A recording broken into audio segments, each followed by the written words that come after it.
Morning po mga kababayan, ma'am sir. This is the Filipino channel, ang inyong pong lingkod.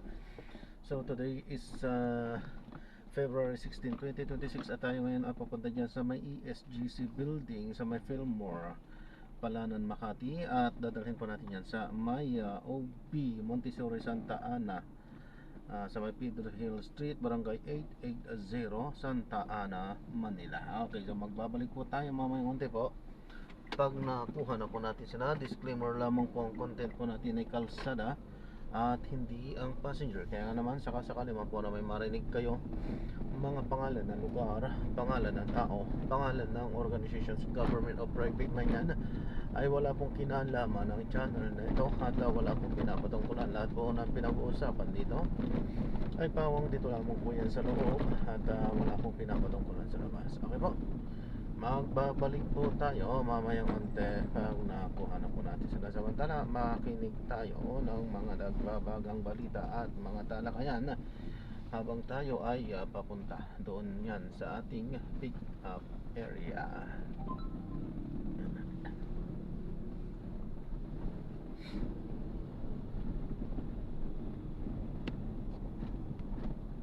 Nataas presyo ng produktong petrolyo sa 6 na linggo ng 2026, na 6 na linggo na ho tayo. Sa 6 na linggo na yan, puro yan taas, walang baba. Taas ho lahat presyo ng produktong petrolyo. Kaya umabot na ho sa unang na 6 na linggo, 6 pesos na itinaas sa presyo ng diesel. Tapos, syempre, hindi lang naman 1 litro ang kinakarga ho ninyo, di ba? 40 centavos, presyo ng kerosene naman, 4 pesos na. Ang mahigit ang itinaas. Ganun din sa gasolina, 3 piso mahigit ang naitaas na. Kaya yan, tiis-tiis. Kaya ano na ang seho ninyo? Ang interest ba ng publiko nasisilip pa ba? Napoprotektahan pa ba sa mga ganitong pagkakataon ng gobyerno? Ang sayo ninyo, pwede i-text sa amin. O kaya naman ang mga ahensya ng gobyerno ay natasan ng pamamalano. Silip-silipin nyo naman ang kalagayan ng ating mga kumukonsumo ng produktong petrolyo, ha? Baka hindi na ho sila makahinga. O paano na? 9227. Wala na po, Sir Weng. Hindi na ho napoprotektahan yan. Busy na sila kung saan ho sila mahilig maging busy. Sa pagpapa, 9251 na lang. Sabi niya, ang nagdidictate ho ng presyo, hindi ho tayo, wala ho dito. World trade ho yan, petrolyo, di ba? Sa world market, hindi ho Pilipinas, hindi ho gobyerno ng Pilipinas. Ang magandang gawin, pagbutihin na lamang ang petroleum production. Tulad dito ng Malampaya Project, other protection is needed inside our economy. So, saan babagsak po ang komento ninyo 9215? Pinoprotektahan pa ba ang interest ng publiko, yung pagbutihin ng petroleum production na pagbubutihin ba? Yan. Pinoprotekta ba ang ating ekonomiya? Saan kayo babagsak ang panigo ninyo? Pakitext tayo ulit. 7574 sa inyo ay oo naman. Patayaan nyo naman na bumiyahe yung mga e-trike daw. Electric vehicle, di ba ang siyempre sa magaling enerhiya ng mga kuryente, di ba galing din sa petrolyo din? Oo, saan tayo pupunta niyan? Sige, 7574, makakatipid daw tayo pag nagka-e-vehicle daw tayo lahat. So, yung iba, ginagamit lang naman yan sa pamamalengke. So, napoprotektahan, basta't payagan na daw yung mga e-trike. 1791, sabi naman niya, hindi na po kami kumikita nga sa taas ng presyo ng gasolina, di ba? Taxi to. Oo, hindi natin, taxi rin. Kakarga, gasolina, taxi auto yan di ba? Ito na, sa unang bahagi ng ating alam sa inyo ngayong umaga, Lunes, ika-16 sa buwan ng Pebrero, 2026, tinatanong natin, napoprotektahan pa ba ng gobyerno ang interes ng publiko sa gitna ng walang tigil na pagtaas ng presyo ng mga produktong petrolyo? Kada linggo na lamang, taga-anunsyo na lamang ang gobyerno. Ito magiging pagtaas natin, taga-tansya na lamang mo tayo ba? Magbibilta po. May mga pamamaraan para hindi naman maapektuhan yung mga tsuper, yung mga operator, yung mga nagmamaneho. Pribado, pang publiko man ang dalahon ninyo. 2% seho nila, napoprotektahan. Subalit, 98% hindi na ho napoprotektahan ang interes ng publiko sa gitna ng walang tigil na taas presyo ng produktong petrolyo. Lamang ang nagsabi sa unang bahagi ng anong sa inyo, hindi na napoprotektahan pa ba? Ayan, tiyatanong natin, hindi na ho napoprotektahan ang interes ng publiko sa gitna ng walang tigil na taas presyo ng produktong petrolyo. Magbabago ba yan? Kayo ang ang dami na bibigyan ng trabaho. Diyan pa lang sa styling pa lang yan. Ilang tao ang kailangan mo para mabuka mo yung magandang scenic treatment na ganyan? Sila sa tuhod, sa paa, sa ankle, no?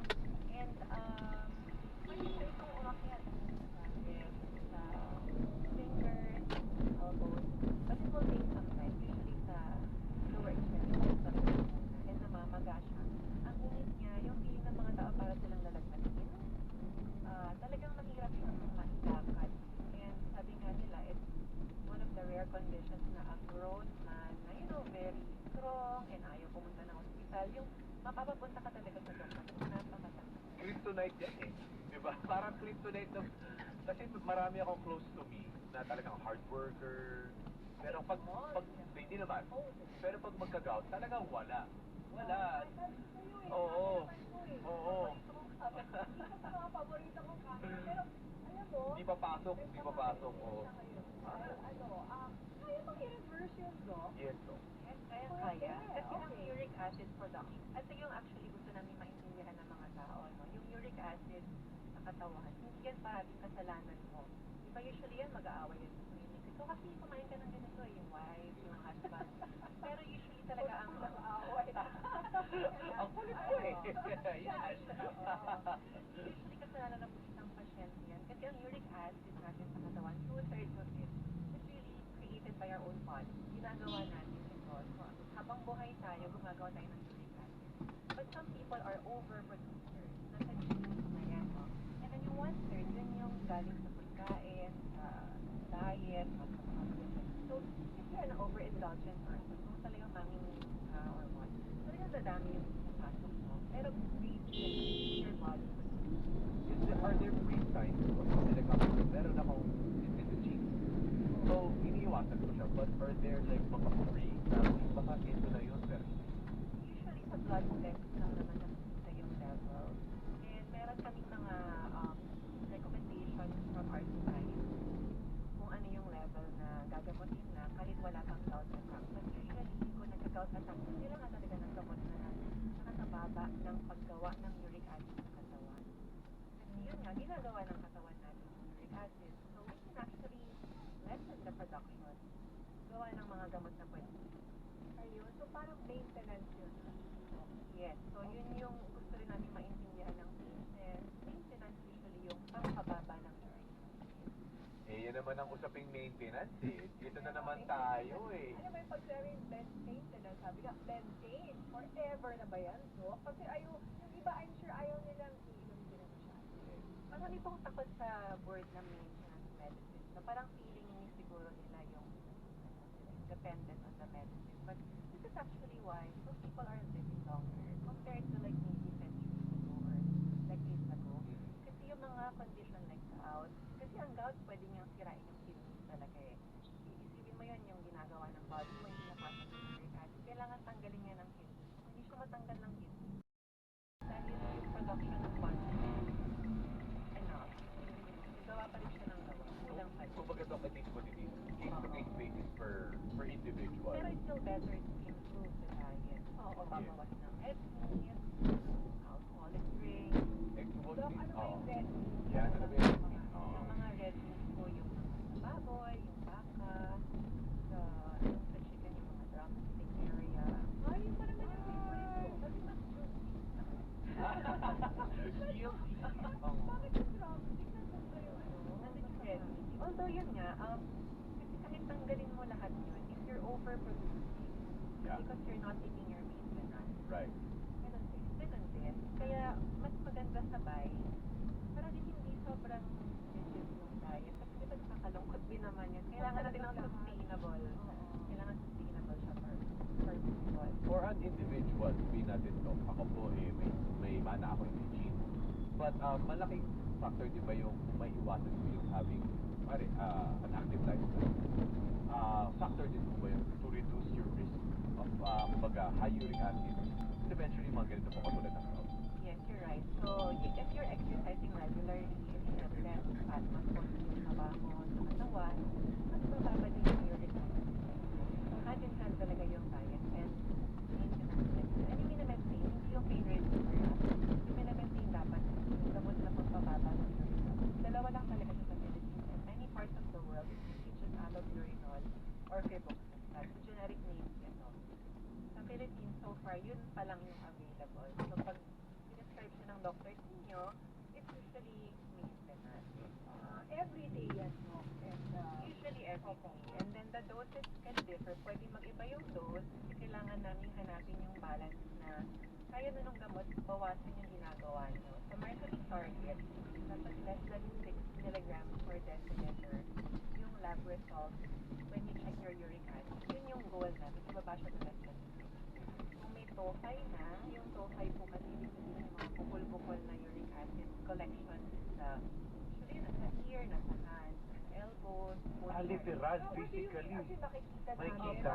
I'm not sure kung meron kayo sa audience na may mga tophi na tinatawag, pero pwede talaga siyang, sa sobrang dami sa blood mo sa katawan, lalabas talaga na siya sa outside. Oo. Advanced na advanced na yun. Advanced na yun, no? Pero pwede pa kung mawala din yun with continued sustained lower uric acid level. So, pag ganon, ang goal namin is less than 5 milligrams per deciliter level ng uric acid. Oh. And Doc, pag nangyari yun, so you still have to take your maintenance. And at what point yung sabi nyo, pwede i-reverse na wala siya? Pwede ba yun? Hindi na makapag-maintenance. For most people, naka-maintain talaga eh. Or like, Siguro yung iba lang ho talaga na, siguro wala silang gaano nakaka-over-control. Pero, sobrang talaga silang indulgent. Meron kaming rare patients talaga yung alcoholic talaga before over-indulgent very obese. And then, nag-change talaga sila ng lifestyle. Meron ba nga ibang tao na talaga, pwede na lang mag-maintenance.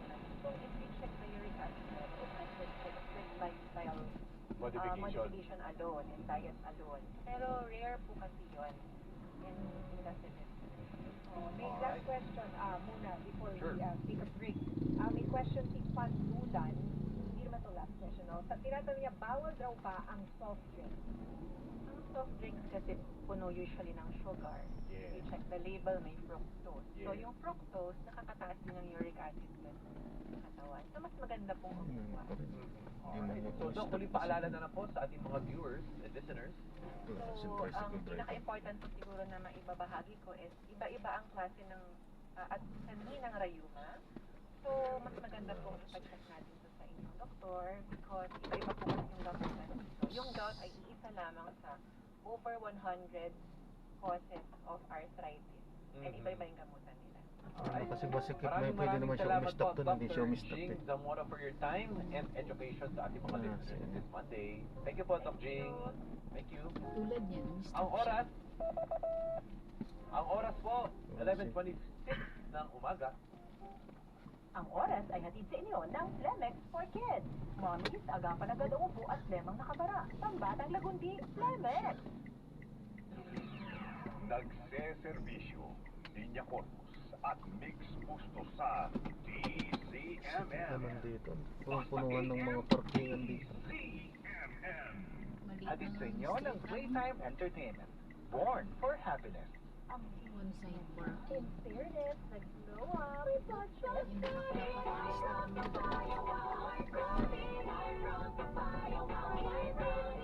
Yung nakapag-alis na ginagawa ko yung strip Dapat dito, pagbawal yung mga nakapark. So, wala tayo magagawa. Oh, hindi rin pala tayo makakatawid. Pupunta ko kayo doon.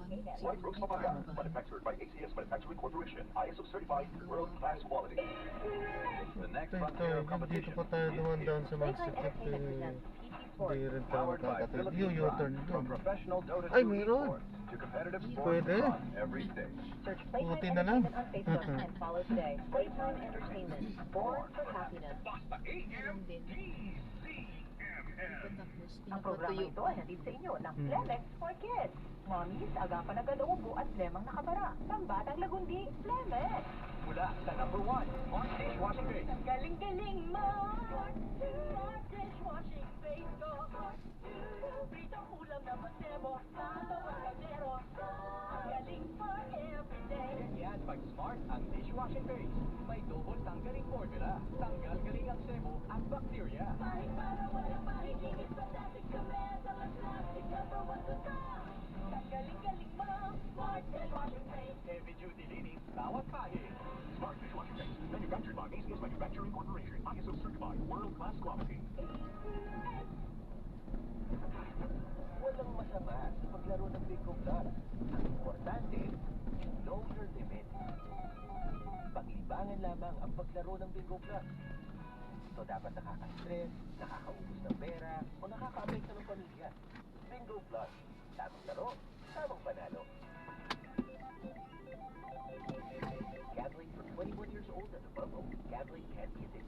Know when to stop responsible gaming at 1-800-522-4700. panalo. Kaya napapanood namin yung tunay na balita. Higit sa lahat, walang fake. Binabalita. GMM, Radio Patrol 620. Una sa balita, una sa Tabi lang po yan. Tuloy lang po.